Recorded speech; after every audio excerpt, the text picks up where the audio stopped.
Welcome to this episode of the Modern Contractor.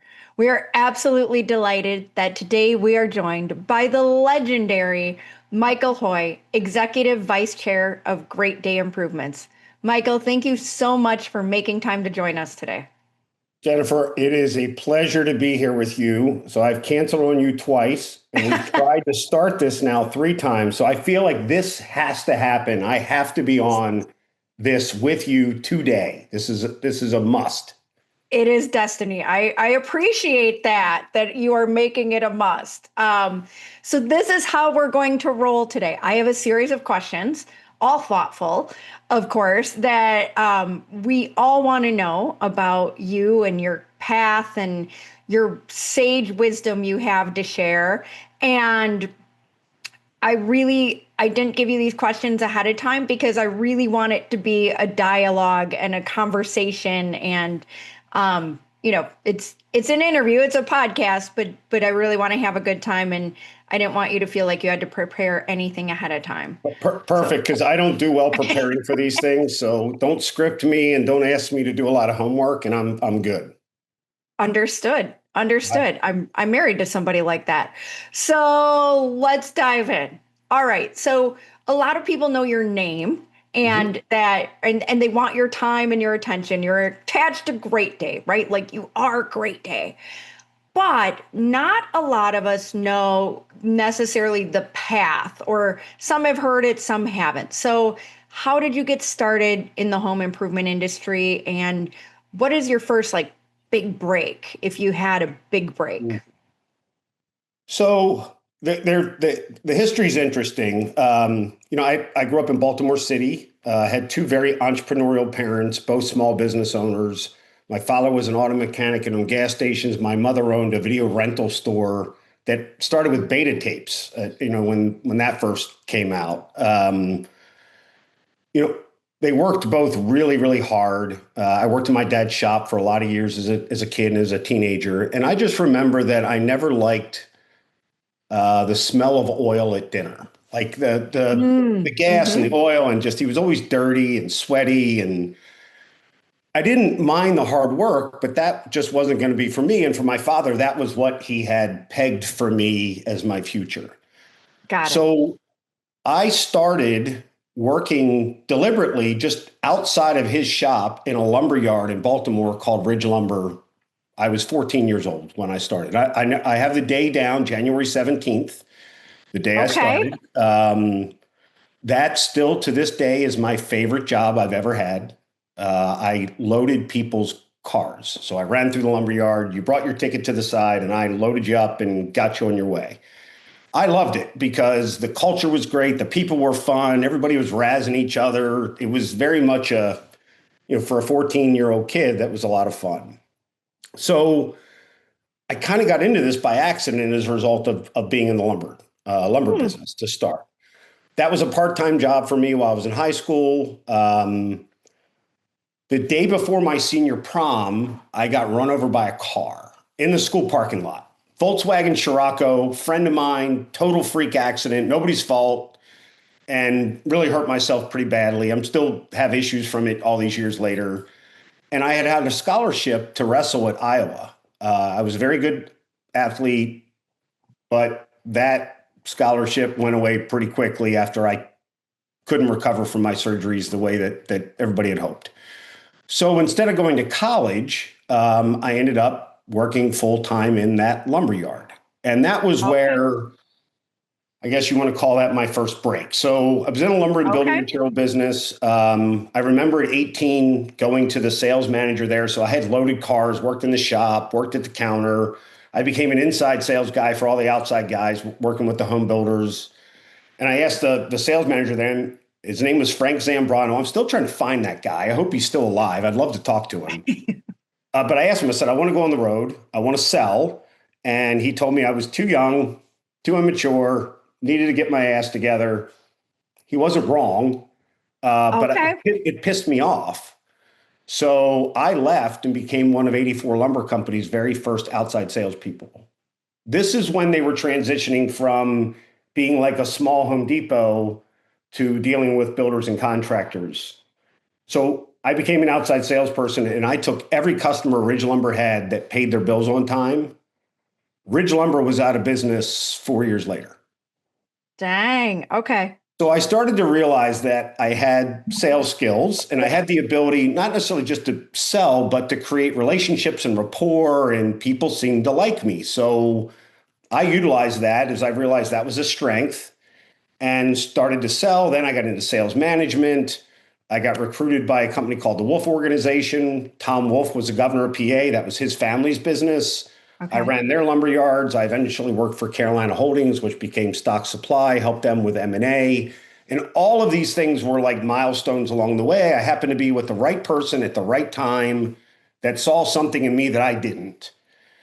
Okay. And eventually, I was running 300 lumber yards across the country and was really happy and had just gotten married and started to have babies. And my wife said, I need some help with the diapers. I'd really like for you to come home on, during the week. So I got out of the lumber business and joined a Pello window and door distributor out of the Baltimore, Washington market. And that's where we were testing something called Windows Made Easy, which was Pella's direct to consumer play back in the late 90s. So that's how I got Okay. into this side of home improvement. I loved it. The margins were Okay. good. You could control the experience with the customer. And I didn't want to deal with builders anymore. And I just really loved the retail business. So I kind of became a student of it and tried to find ways to make it better than I had seen. And eventually ended up going from there. I worked, I moved to Chicago and actually ran the RBA in Chicago. Eventually ended up running some other locations. And then in 2014, I got a phone call from my current partner, Ed Weinfertner. He was in the process of purchasing what at the time was called Great Day Improvements Corp. And it was basically Stanek Window, which is a pretty small piece, and the patio enclosures business. He called me and he said, I really want you to come run this. You know how to do this. You're one of the few that have done it at some degree of scale. I think we can make this thing go. And at the time could we get it from 30 million-ish losing money to 100 million making some money and we could do something with it. What we've done was not what we had planned. And that's a whole nother story. So, my story really comes down to I was at the right place at the right time almost every time. And I've always thought of it as a degree of luck. But then Okay. as I got into my late 30s and early 40s, I started realizing that you make your own luck. I just didn't realize I was making my own luck. I was around the right people who saw something in me, was willing to give me a chance to be successful, give me enough rope to hang myself, but also enough to keep dragging it. And here we are And today, here we all are. these years later. So I wouldn't change a thing. I wish I could have gone to Iowa and wrestled. I wish I would have went to college. But if that had all happened, my path would be very different.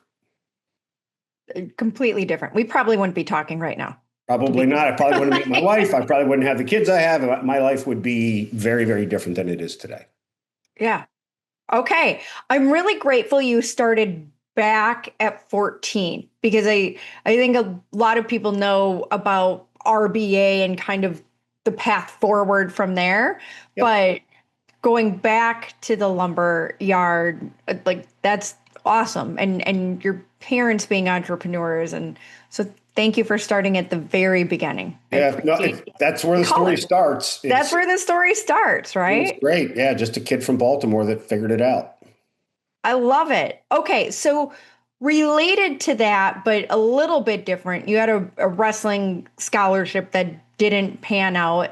But when you were little, like, 5, 6, 7, 8, what did you want to be when you grew up?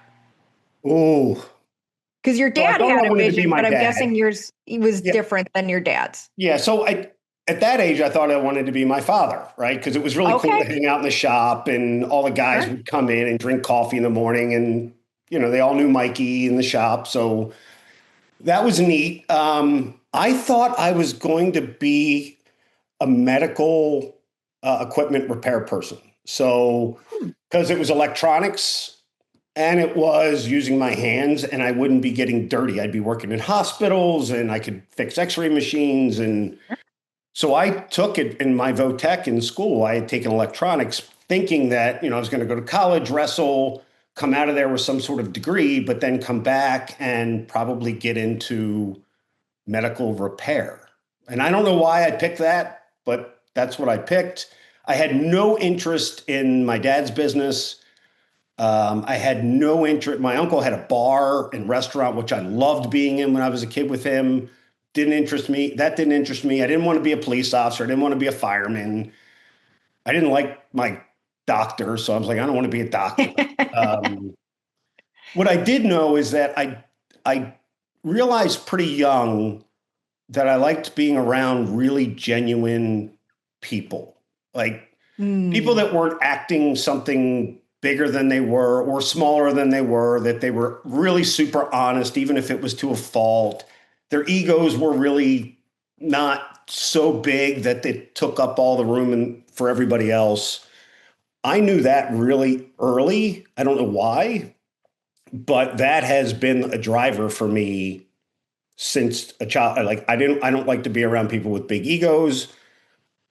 If you're not really genuine, you're going to lose my attention and probably any relationship you have with me. That's just not how I think. I don't know why I don't tolerate it well. Okay.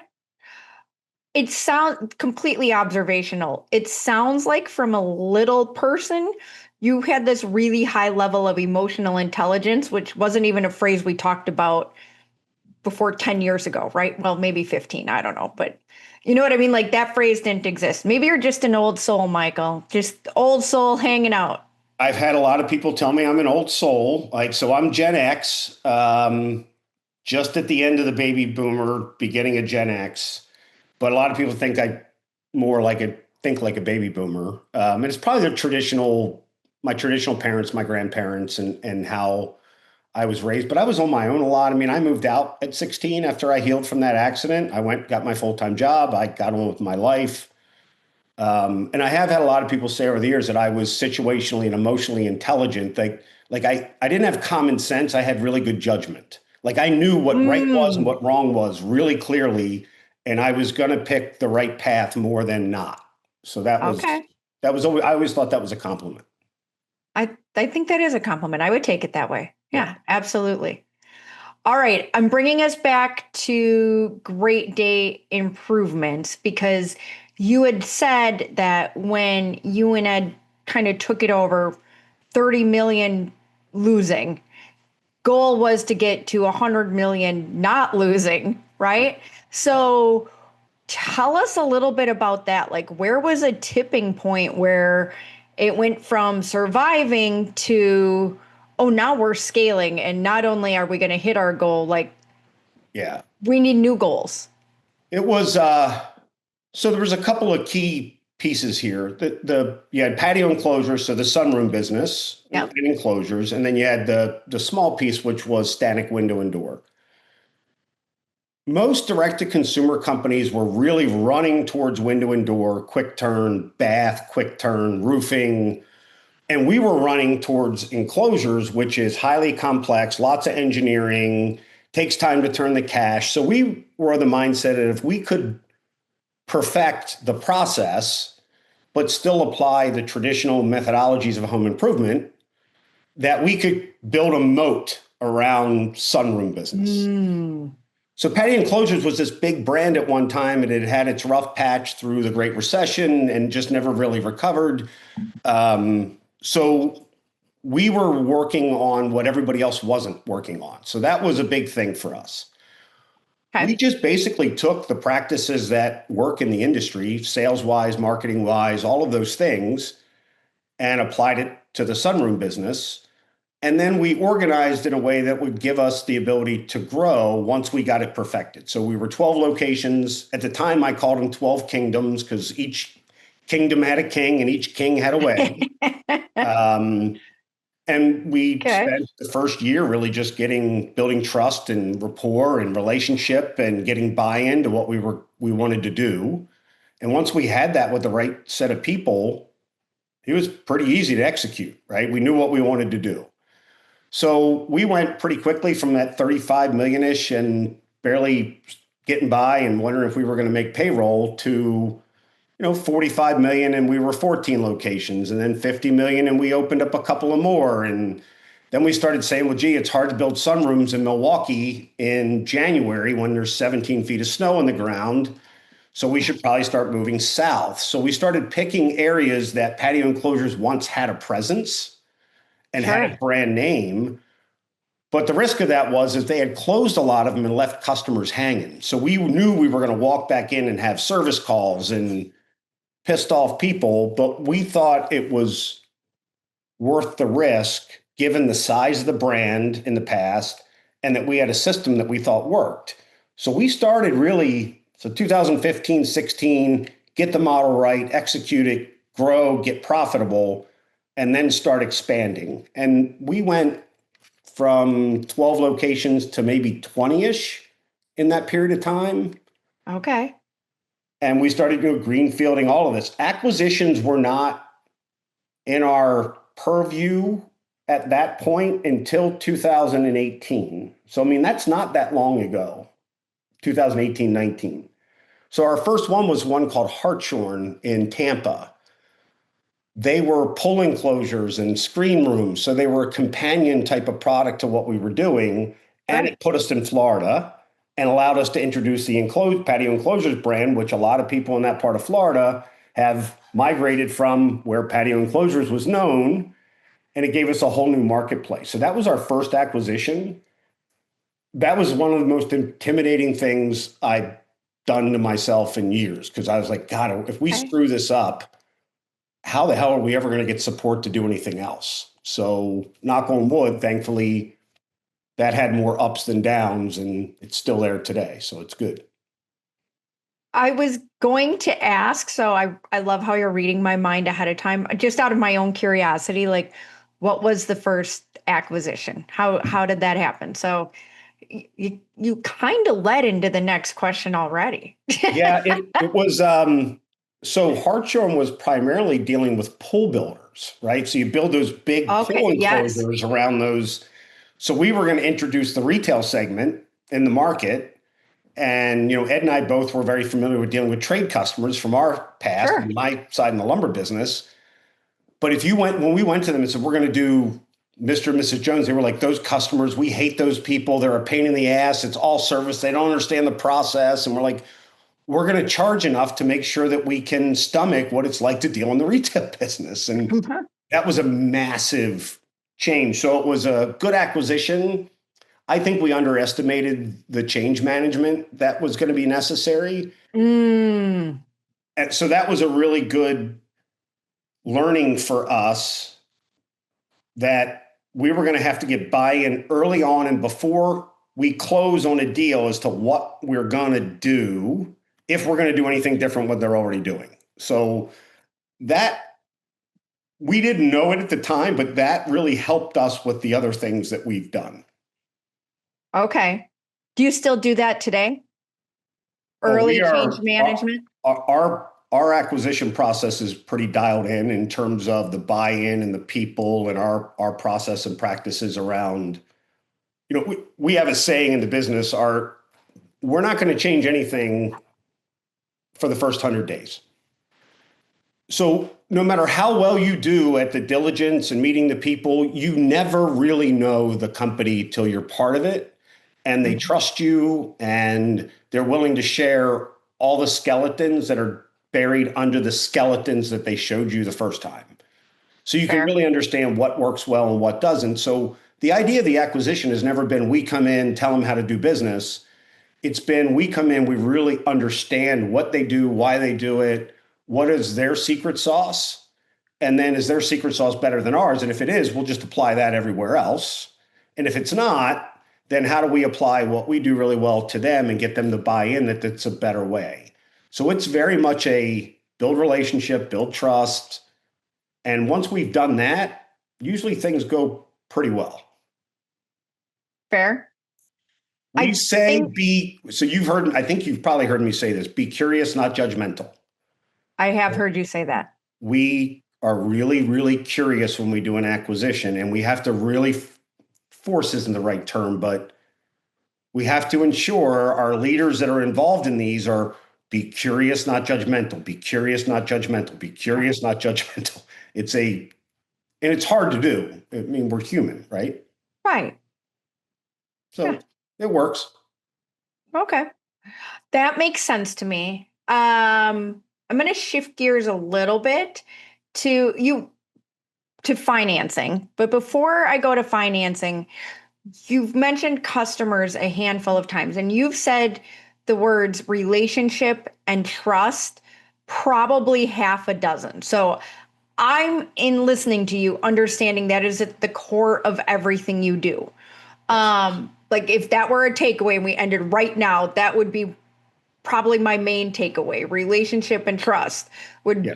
are words that I hear very, very frequently, which is amazing, right? Like, isn't that the base of everything in human life?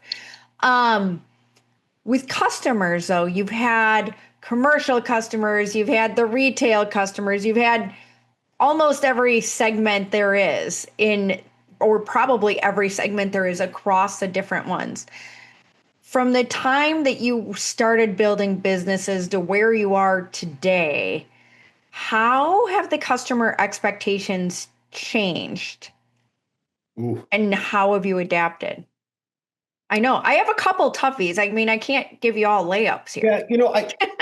I'm I don't know that customer expectations have changed dramatically. So I try to keep things really simple. So specifically as it relates to the consumer, you know, it's changed to a degree how they get their experience and what expectations they may have because the internet's changed everything. So it has changed perception and some expectations. But if a consumer buys from us and we're $10,000 and they got 10 other quotes and we were the lowest, their expectation of perfection is whether it was 10,000, 5,000, 50,000, no matter what they paid, they expect us to show up on time. They expect us to clean up. They expect us to communicate. So when you look at all the complaints that the entire home improvement space has, the number one is communication. And it's been that way since the caveman. Yeah. Okay, so have the expectations changed? No. Have the processes changed in which we deliver that expectation? I think is yes. So they expect us now to communicate by text, where before we communicated by email, and before that we communicated by phone and voicemail. Before that, it was a homing pigeon. So it's the expectation of the how we do what we do has changed, but the overall outcome, I don't think has changed. So when a customer says to us, gee, you were the highest and we're going to buy from so and so, that expectation of so and so is as high as it was going to be for me, no matter what the price point was. Mm. So I think there's a way, if we're coaching it right, to meet customers' expectations based on all the complaints we've all had over the years, and by asking really simple questions and then following through on those. So I'll give you one. Please. Most people have had a home improvement experience of some kind that's not gone well. So if I'm a rep or I'm the company and I want to know how I'm going to make that customer really satisfied, I'm probably going to ask, can you tell me about a really bad experience you've had either with a contractor or a car dealer or something that if we did this to you, it's going to drive you batshit crazy and you're going to be all over us. And they'll tell you, we had a guy here Yes. and he let our dog out and we couldn't find our dog. Or the last guy that was here put his cigarette butts in my mulch, or they didn't clean up, or they parked in front of my neighbor's house and their truck was leaking oil and my neighbor's nuts about that. So if we could find out all those little things that they are scared of, worried about, that they don't tell us, we could just not do those things. We probably have a better chance to make them happy. But you still got to hit all the other height requirements to ride the ride. Like you got to show up on time, you got to communicate, you got to clean up, So I think there's a lot of ways that we can just do a better job of that emotional intelligence that you spoke to earlier. Hmm. I have a high degree of emotional intelligence of what's going on around me, your self-awareness. So if I hear somebody say, I'm worried you're not going to clean up, I'm coming to your door with a vacuum in hand, whether I'm using it or not, just so it implies that I'm going to clean up.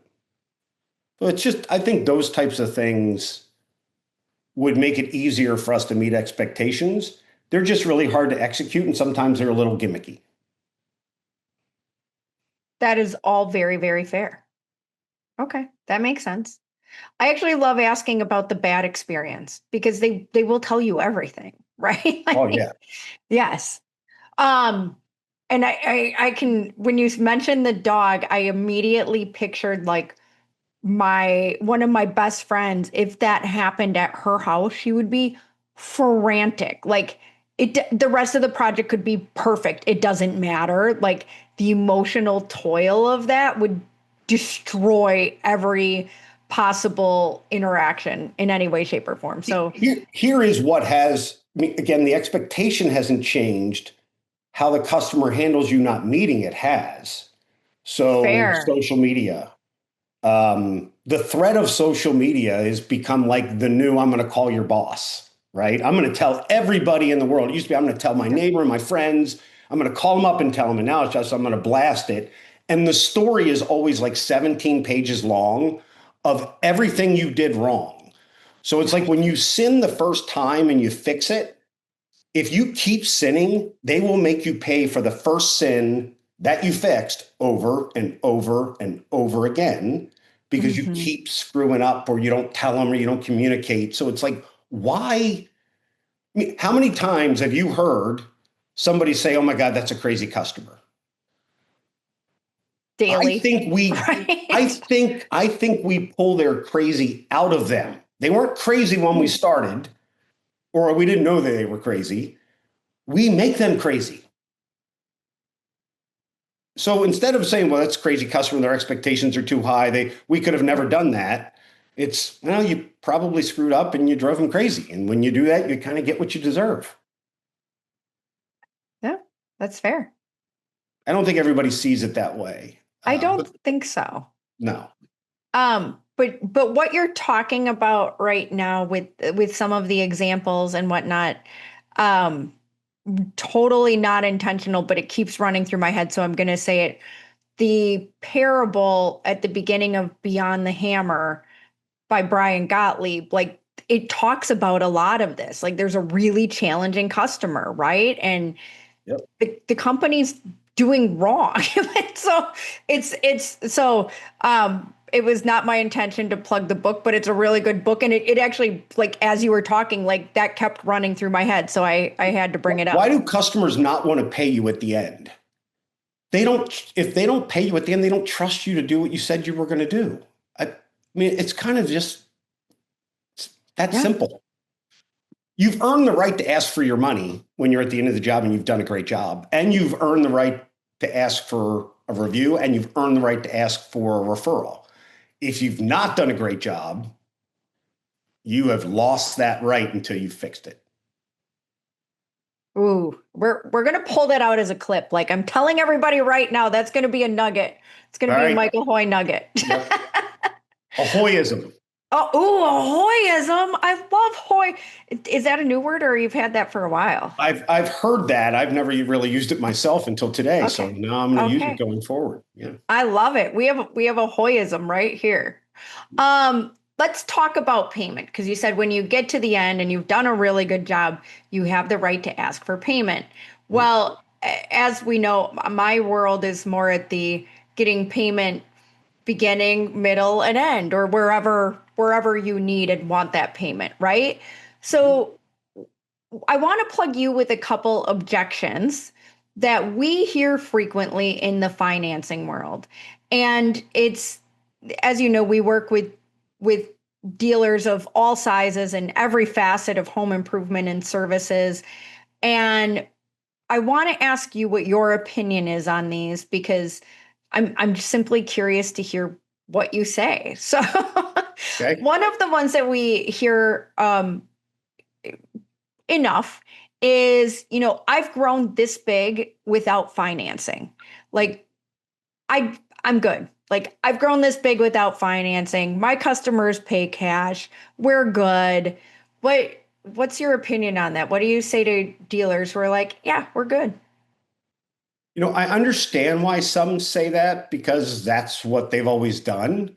And I think more often than not, those same individuals that would say that have always viewed consumer financing as an expense and not as an investment.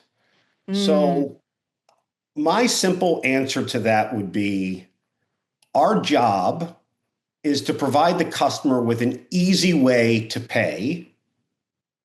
And there's lots of ways to do that.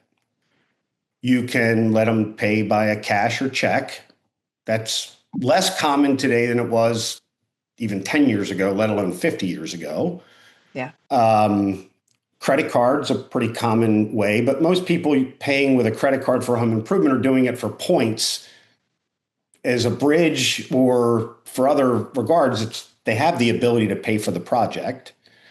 And then there's folks that need help because nobody wants to say they can't afford what you're offering. So I've always viewed financing as an investment and not as an expense. And if you're putting it on your P&L as that's taking 2% away from my bottom line or from my slush fund or whatever it is, how you run your business, then yeah, it's probably not for you. That's how Yeah. you see it and that's how you're going to view it. But if you want every opportunity with a customer that you've spent the time to get the lead, spent the time in their home, right? These are not free estimates, although we call them free. Here's another Hoyism. Yeah. We're asking for their time and attention. That's not free. All they want is a price. We're giving them our time and attention, which is not free. No, it is not. So while you're there, why wouldn't you want to offer every possible solution to help them find a way to pay for it? Whether it be by monthly payment, by a bridge, by using a zero financing. Hmm. How many times do you ask in the home, how many other things do you consider doing? It sounds like you're going to do your bath and your roof, and we're just trying to get whatever project we're there to talk about to the top of the list. Well, financing helps them do more than one. So I think it's short-sightedness, but there's a lot of, patio enclosures financed 0% of their business when I joined. We're 60, 70% now. And guess what I heard when I joined? All of our customers pay cash. Everybody pays cash. So I Yep. did ride-alongs and I did a couple of presentations myself. And when I went into the home and the customer said, "By the way, we don't pay interest," I went, "Great! I love that. I pay interest because I have a mortgage or I have a car loan, but most people pay some degree of interest. But just humor me." And then I move to the end, and I'll say, "I remember you say you just pay cash. You don't pay interest. I'm going to provide you though with a really easy way to pay for this that's less than your cell phone bill. Would you be interested in that?" And they usually go, "Yes." Or there's usually an antagonist in the appointment, typically the male, and there's usually an ally in the appointment, typically the female. And if I can get the two of them talking when I get to that point, and he says, "No, we only pay cash," she'll look at him and go, "Shut up and be nice. Sure, can you just give us our payment options?" So I don't know. I think there's the one thing that the industry has done poorly and continues to do in different degrees with financing is we penalize the salespeople for using it. So I just don't believe in that. I think if you want to limit what that investment is the company is making into consumer financing in terms of the merchant fees, Hmm. then only offer the plans that you think you can stomach that give your customer reasonably good choices on ways to pay. I don't know any customer that has said, "I'm going to go get a HELOC. You guys will be the ones I call when I get it." And then we leave the house and they call back and they got the HELOC. I don't know anybody. They Six never weeks call. later They never or call. 3 weeks later. Or yeah. So again, it's like, well, you could do the HELOC and you could use that to pay off what you're going to Hmm. get today. But I think if you're penalizing your reps, you're creating an environment for your rep not to be thinking about what's best for the customer in the home, but what's best for their commission. which takes the focus off of, I think, the wrong thing. So just build it into your price. Done. Whatever it is, just build it in and move on. Oh, I'm so grateful you said that because I have I have a list of Jen like Genisms. Jennisms. And one of my Jennisms that I sometimes like sound very lectury on is why you don't want to penalize your reps for using the payment options that get the deal closed, that maximizes the lead you already spent money on. Like it's this whole, it's all connected and it's all a cycle. But being married to somebody who was in the home who had to calculate and would come home and I'm not always the nicest spouse ever. And I'm like, you made what on that? Why? And he's like, because it was the plan that got it done. And I was like, I had things to say because now my family is affected by how much we can send to bills that month because it was the right thing for the customer and it got the job done. But then it screws us. Like, yeah, So lots of here's feelings on that. another Hoyism, which other people say, but I say a lot, everybody's got to win.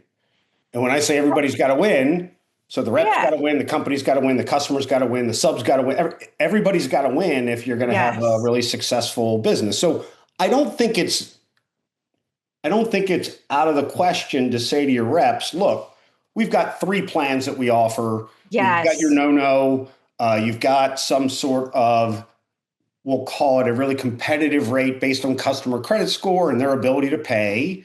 That has a longer term to it. It's going to have a payment. And then maybe there's something that's a little bit more aggressive that is more that last thing to grab, right? Right. If you want to do something in addition to that that's super aggressive and the rep has that at their disposal to close, and that's the only thing that'll get it done, I think it's reasonable if the company is going to absorb some of that, that the rep would absorb some of that. Again, Yes. everybody wins in that scenario. But if Yes. your mindset is, Mr. Rep, every time you use financing, it's going to cost you X, they're going to say, my customer is always a cash customer because that's what they're trying to sell. Yeah. But credit cards are different, right? I'm like, no, they're not. That's a form of financing.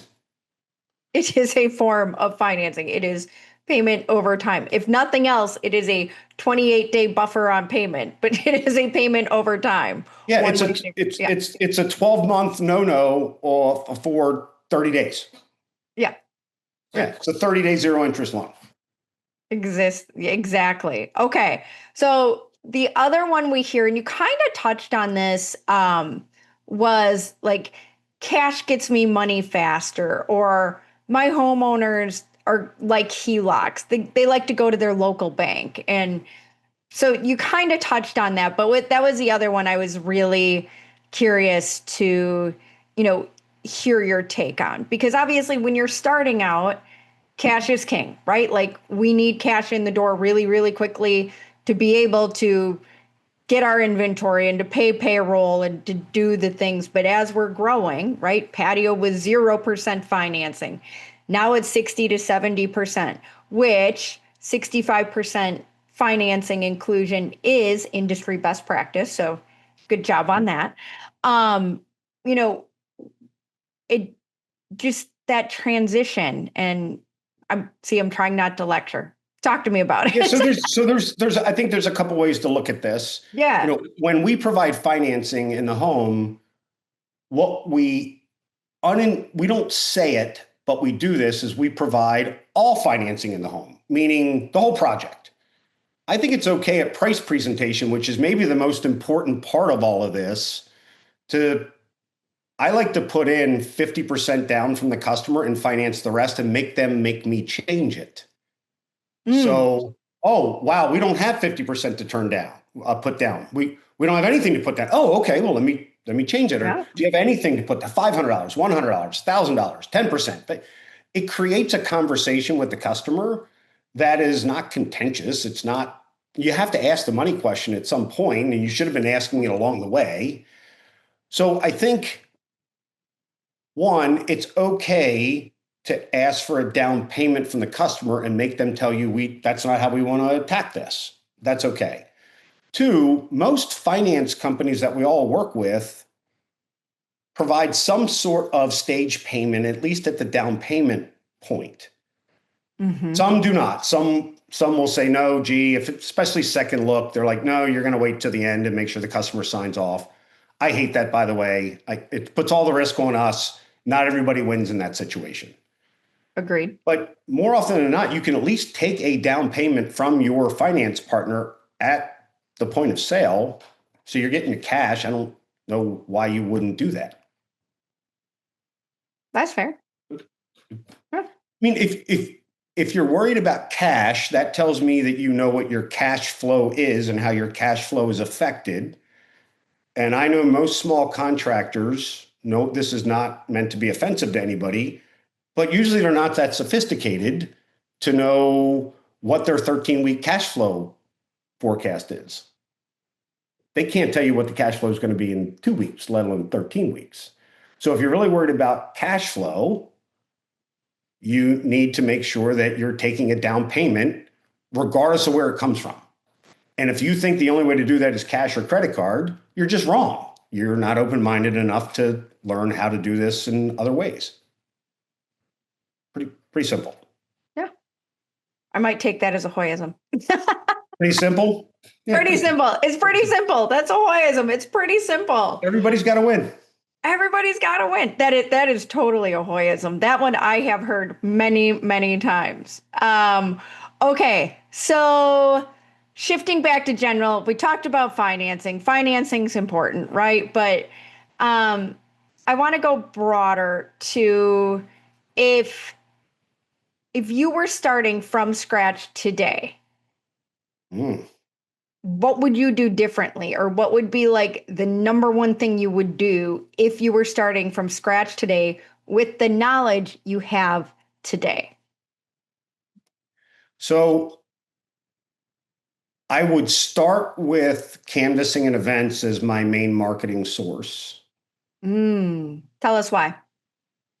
Building the muscle and discipline around, especially canvassing, is really hard. But once you get it down and you get it right, your culture's right, your recruiting machine's right, canvassing is the best way to get a procrastinator off the couch and in the market, right? So these are procrastinators' purchases. They don't, I need to think about it, sleep on it, shop around, I'm not buying today. And that's all trust, right? Again, it comes back to the trust thing.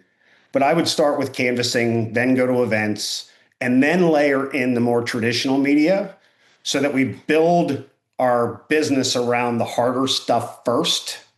Okay. And then layer in everything else. Because if you're a traditional media organization today, it's really hard to layer in canvassing. It's just not, it's hard. I've seen many companies try it and fail, including us a couple times. So we have robust canvassing now, but we have some places where we're still not great at it. So we're still trying to, if we had started just with canvassing, so if I was starting a one location today in Baltimore, I would do nothing but canvas. Okay. You may have answered this in that question, but you very likely have a different answer. So I'm still going to ask this one. What's one lesson you wish you learned earlier as a leader, as a founder? Like what's something that you wish had clicked in earlier? Not saying regret, not saying going backwards, just. I always knew that culture was a driver. Okay. I never realized, it took me a while until I learned it was the main driver of everything. Because if the culture was right, everything else seemed to work easier.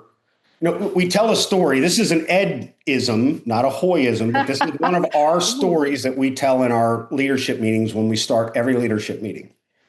So if you like to read, there's a book called The Leadership Fables of Attila the Hun. Most people would not pick that book up with the idea that guy had any leadership ability. He was a mass murdering crazy person. But in that book, it talks about how Attila the Hun would grab his generals and lieutenants and everything, and they would gather in the tent. And in that tent, Nobody had a title. Everybody worked together, and the group made decisions in the tent. Now, if you were Mm. not one that agreed with the decision, they would work really hard to get you on board, get your buy-in, gain your trust in the tent. But once the decision was made in that tent, if you left and you went over to the water hole and started saying, "Yeah, we're not doing that. I'm not doing that," they would cut your head off. So I'm not allowed by HR to cut heads off. It's probably a good thing. But Great Day operates with that mindset of we're in the tent. We can say whatever we want. We're the decision makers. We're not relying on our board of directors or some PE firm sitting on Wall Street to tell us how to do our business. All of us are in the tent. We get to make the decision. But once we've collectively made the decision, everybody's got to buy in and go with it. And if you don't, it's going to be a problem. I'm curious about this book. And I like the tent analogy, but like I love history, so I'll probably read this book because good, bad, ugly, and different people who were very renowned leaders in their times, like there's always lessons to learn from them.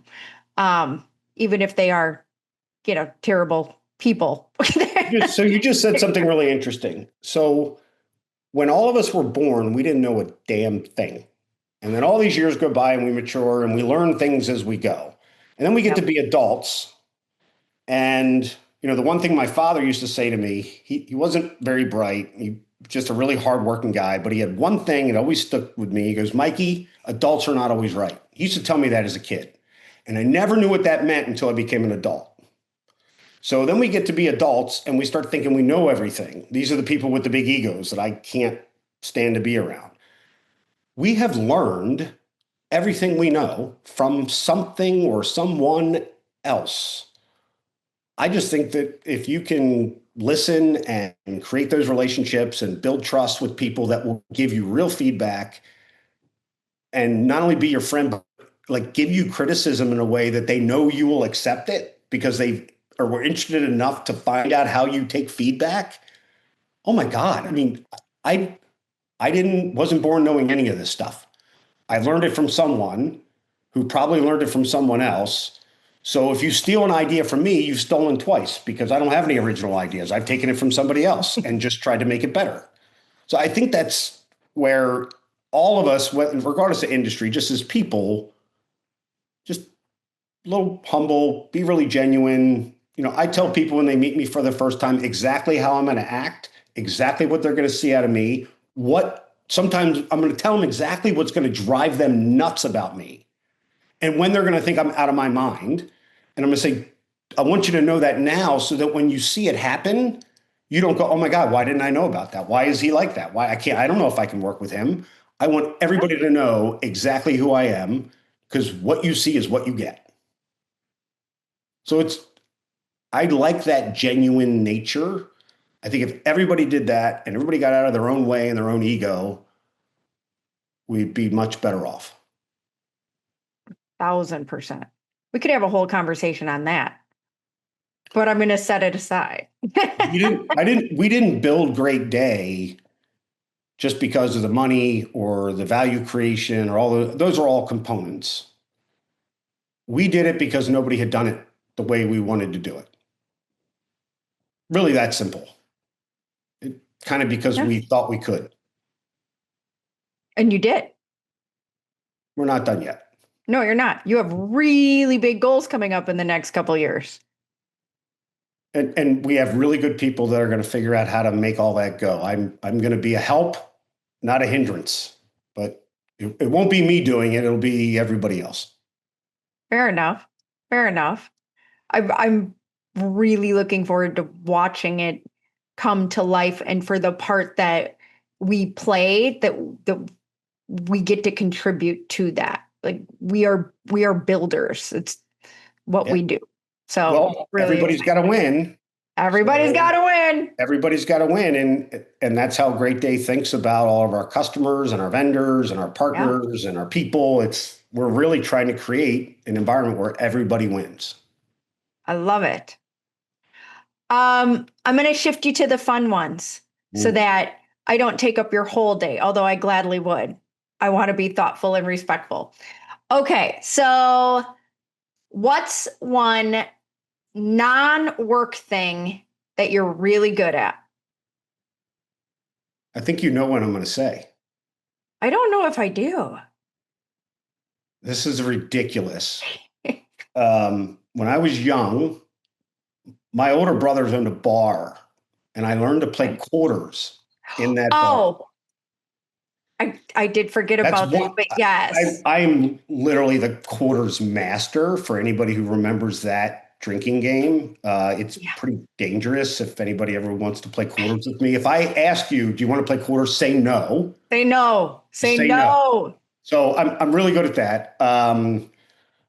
You know, I'm really good with that self-awareness piece, like just kind of understanding Mm, who I am and what's going on around me and understanding the people around me. So I don't know why, but I'm just really attentive and I'm kind of paying attention to everything all the time. That has, I didn't realize it, but that has served me really, really well. mm. Again, in a curious, not judgmental way. Yeah. Um, and I was outside of the early years, and maybe this is the wrong, but I mean, I've been a really good dad, and I'm proud of that. I got two grown daughters; they're doing great. I could have been a better husband when the kids were little. I was never around, but we Mm. kind of designed it that way. But as I look back, I think I do a lot of things differently now. Okay. But I'm a pretty good dad. Yeah, I'm a good dad. That's And I'm going to amazing. be a good granddad. I got a new grandbaby, so I'm learning how to be a I was grandfather. dying to ask about her. Lily, she loves pop. Of course she She only does. loves me. Everybody else is kind of eh. She Hmm. loves pop. Okay. If I ask your beautiful bride about that, what will she say? She will say that Lily finds me very amusing, which is my way of saying that I'm her favorite. Yes. So, Yes. Okay. yeah, of course. I'm her Yeah. I grandpa. mean, How could I not be a favorite? of course you're the favorite. Of course you're the favorite. That makes sense to me. This one might cause you to think a little bit in a different way. If your leadership style were a song or a vibe, what would your song or vibe be? Thunderstruck by AC/DC. You didn't even have to think about that. Like that was done. Okay. Okay. That's going to be running through my head It's a little all. loud, right? It's a little loud, but it's high energy. It is high energy. I used it for an like a promo video once on the back end for One in Fund because when we started One in Fund, our whole vision is we built something that doesn't exist because nobody's looking at it from the viewpoint of the home improvement contractor. And so we wanted to do everything different. Like we didn't want to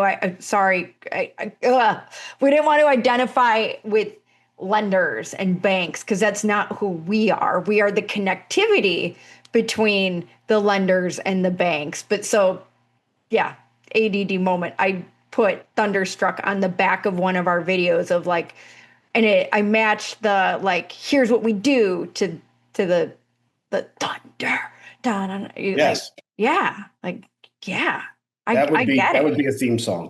The That whole I love that as a theme song. Okay. And then the last question I have for you was a write-in question. This is the first time on the Modern Contractor podcast we have had a write-in question at the end, but it was a write-in question. And the question is, what is your favorite meme or GIF to send? So it's usually the middle finger. And your husband was the one who I'm guessing who wrote that He was question the originally. write-in, yes. He sends me one of those at least once a week. And then as soon as he does, I pepper him back with like Yeah, 20 of them because it's just fun and guys yeah, are being guys. yeah. Um, yeah, I hated those things in the beginning and now I love them. Like I use them for everything, which is completely childish, but it's fun.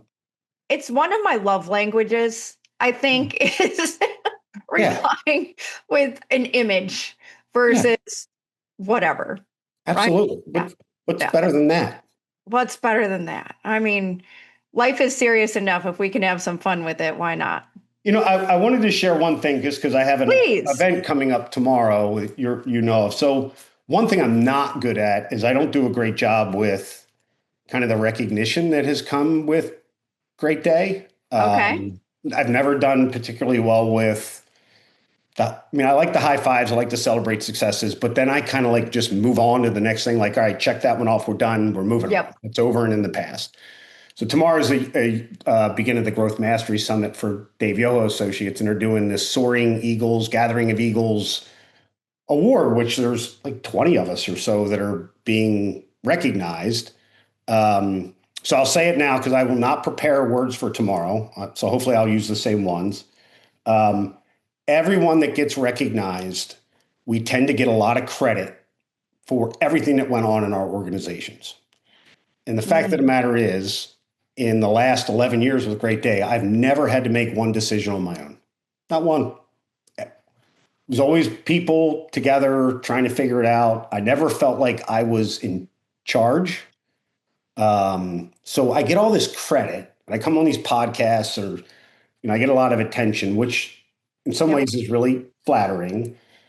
But in other ways, I'm like, there's this like big group of folks that have been around me this entire time. They all deserve a lot more credit because they had a lot. Some of them had later nights than I had or longer days than I had. And they're the ones that executed all of this stuff. Mm. So I get a lot of credit and I kind of don't think I deserve it. Um, but I like taking it for our team and being able to mention them every chance I get.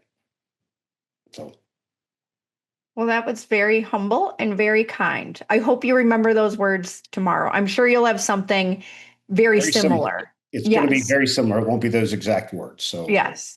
yeah, Well, thank you for sharing it with me and here on the podcast. I'm not sure when this will air, but I'm sure everybody will love hearing it when it does. good. So thank you for Well, that. great. Appreciate it. I love being on.